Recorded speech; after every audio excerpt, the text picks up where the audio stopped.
कि ग्रंथों में बनी हुई हर इमेज हमें कुछ ना कुछ समझाने और डिपिक्ट करने की कोशिश कर रही है। तो आज उन्हीं में से एक इमेज को समझेंगे, वो है शिव परिवार की इमेज। ये हमें क्या समझाने की कोशिश कर रही है, तो आइए जानते हैं। तो शिव जी रिप्रेजेंट करते हैं शुद्ध चेतना को, यानी कि वो एक साइलेंट ऑब्जर्वर है जो कि सब कुछ देख रहे हैं पर रिएक्ट नहीं करते हैं।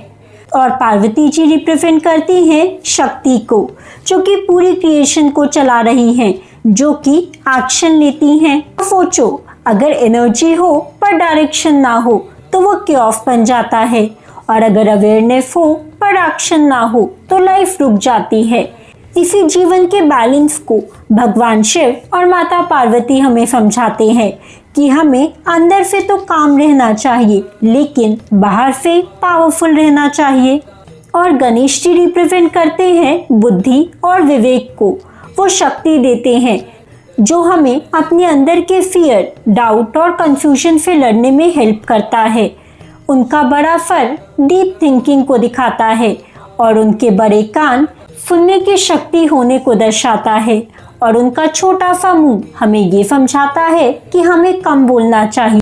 और दूसरी तरफ कार्तिकेय जी रिप्रेजेंट करते हैं एक्शन, करेज और डिसिप्लिन को, जो हमें सिखाता है कि बाहर की दुनिया में जीतना भी उतना ही इम्पोर्टेंट है। तो अगर हम सिर्फ सोचते रहेंगे तो लाइफ निकल जाएगी, और अगर बिना सोचे एक्शन लेंगे तो गलतियां ही गलतियां होंगी। यानी कि दोनों का बैलेंस इम्पोर्टेंट है।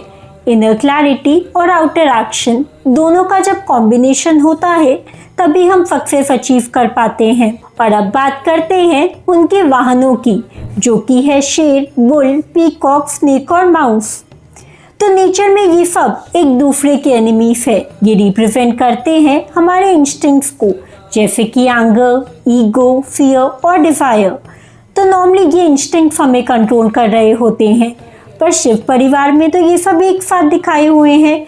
वो भी एक दूसरे के साथ बहुत ही शांति और प्यार से रहते हैं। पर ऐसा क्यों है? क्योंकि यही ऋषियों का सीक्रेट था, ये बताने का कि स्पिरिचुअलिटी का मतलब अपने इंस्टिंक्ट्स को दबाना नहीं होता, बल्कि उनकी मास्टरी करना होता है।